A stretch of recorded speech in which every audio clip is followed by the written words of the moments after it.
Великой Отечественной войне! 7 Russian Su-57 stealth fighters, the crown jewels of Moscow's Air Force, cut through African skies escorting a single aircraft. Inside isn't a Russian general or oligarch, it's Captain Ibrahim Traore, the 37-year-old president of Burkina Faso. Days earlier, he arrived in Moscow aboard Putin's own elite private jet, an honor typically reserved for Russia's president himself. At Moscow's Victory Day parade, as tanks rode through Red Square, Traore stood as Putin's guest of honor. Why is the leader of one of the world's poorest nations receiving treatment that even shocked President Trump? What does a fighter jet escort signal to the world? And what does this spectacle reveal about shifting balance in global power? Today in the Strategic Lens, we are decoding a geopolitical drama that signals nothing less than a new world order taking shape before our eyes.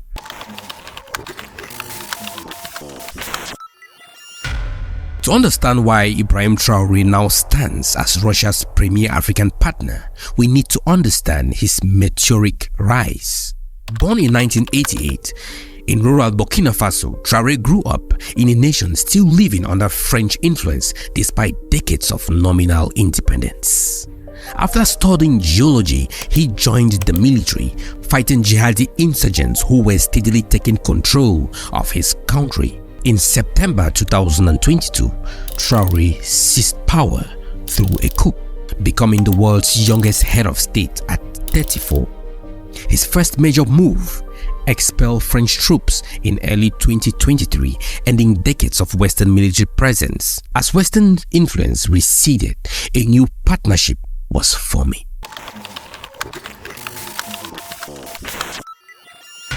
Despite crippling poverty, Burkina Faso sits on vast reserves of gold, producing 57 tons of gold annually. That is Africa's 5th largest producer of gold. Right up to the point where Traore took power, every gold that was mined in the country was shipped out of the country. But when Traore came to power, he stopped the export of gold and opened a gold reserve in the country. For decades, profits from gold flowed overseas while local communities remained impoverished. Traore vowed to change this. In 2024, his government began nationalizing gold mines previously owned by Western companies. The Bongo and Wanyon mines were acquired at $80 million, just a quarter of their recent $300 million sale price. That is, the previous government had sold these mines for $300 million. But when Traore came to power, he bought back those mines for only $80 million. He nationalized those mines. The results? Burkina Faso has reportedly cleared $4.7 billion in external debts. Its state mining company collected 11 tons of gold in just the first quarter of 2025. The country even opened its first gold refinery, ending the practice of exporting raw gold to Europe. And here is where Russia enters. While Western companies faced nationalization, Russian company North Gold received a new license. Yet, even Russian companies must share 15% ownership with Burkina Faso State Mining Company, showing this isn't about trading Western masters for Russian ones, but about true sovereignty with Russia as a partner on Burkina Faso's terms. Beyond mining, Russia doubled scholarships for Burkinabe students and established the Russia House in Ouagadougou for language and cultural exchange. But resources and economics tell only half of the story.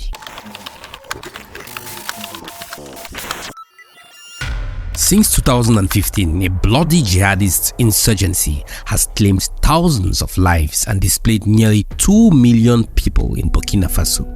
This existential threat drove Traore's rise to power. At its peak, insurgency controlled 40% of the country. Despite French military support, the situation only worsened.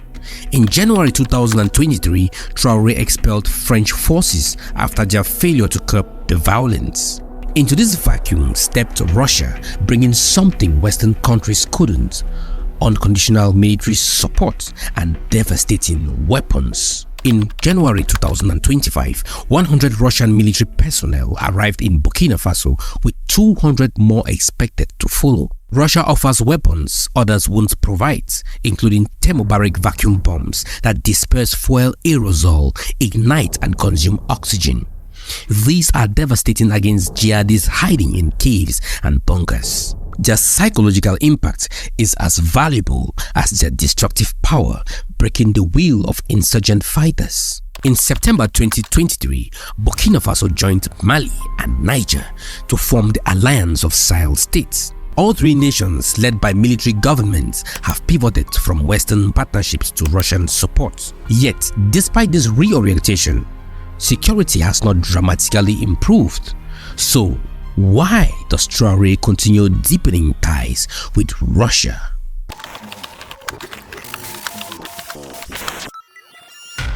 To understand the Russia-Burkina Faso relationship, we must look beyond transactional weapons for resources deals and examine the ideological currents beneath.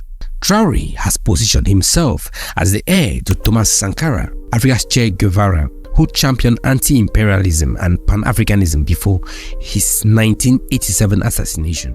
This connection resonates deeply across the continent. In Moscow, Traore declared, "The terrorism we are witnessing today comes from imperialism and we are fighting it." In a powerful symbolic moment, he even addressed Vladimir Putin in Russian.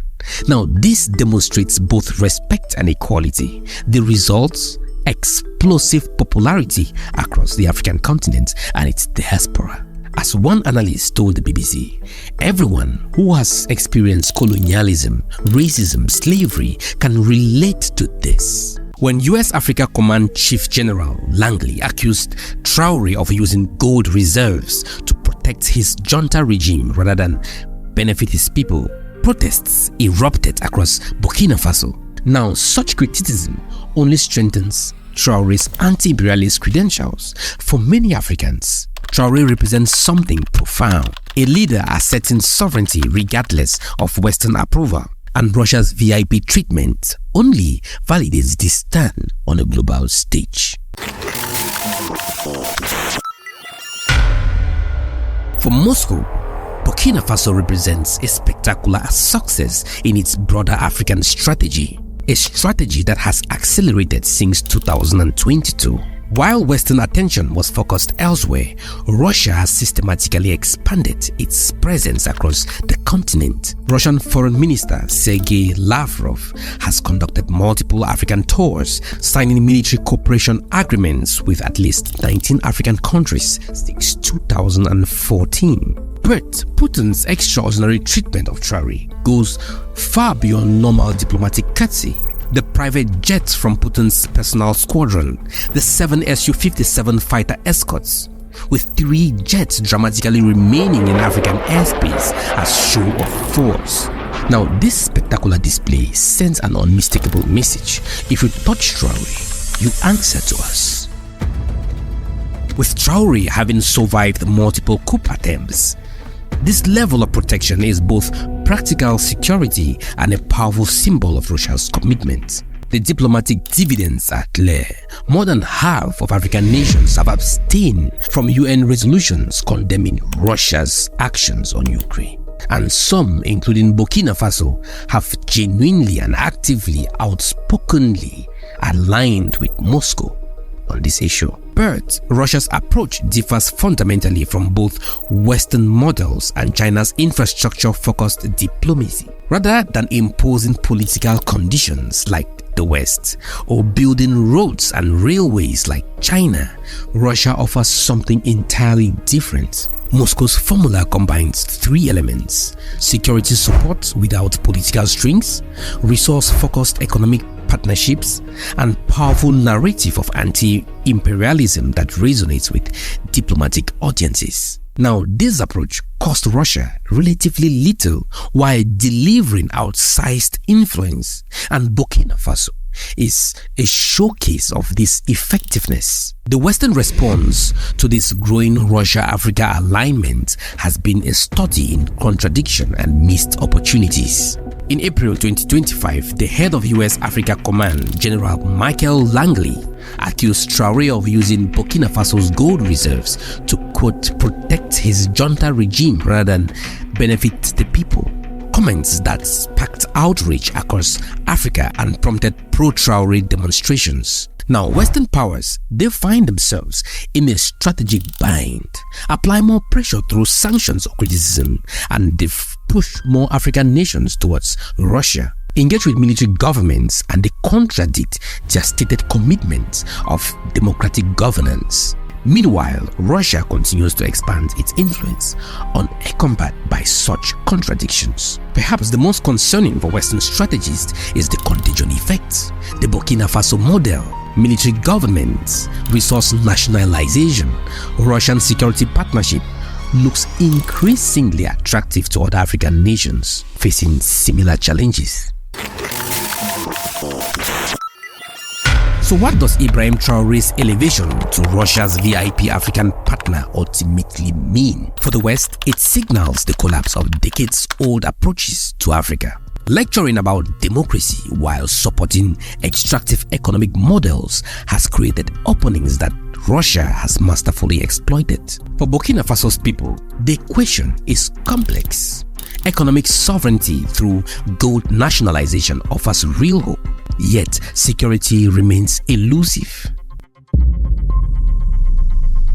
And the democratic path uncertain. For Africa broadly, Traore represents a symbol, a leader challenging established power structures and charting an independence course. His popularity transcends borders, inspiring similar movements across the continent.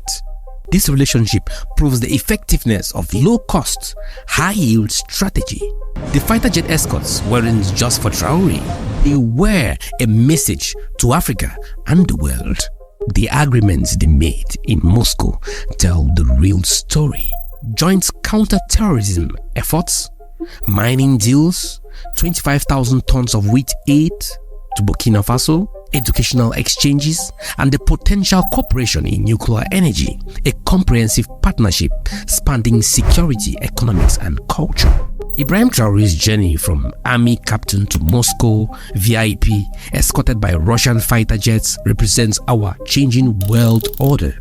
Power is becoming more diffuse. New alliances are forming, and nations once dismissed as geopolitical afterthoughts now stand center stage in the global contest for influence. So the question isn't if this shift continues, but how quickly it does and which powers would adapt to the new reality. If you want to understand tomorrow's world, pay attention to stories like this one. Stories that reshape continents without making Western headlines. Subscribe to the Strategic Lens for analysis that goes beyond conventional wisdom. Until next time, keep looking deeper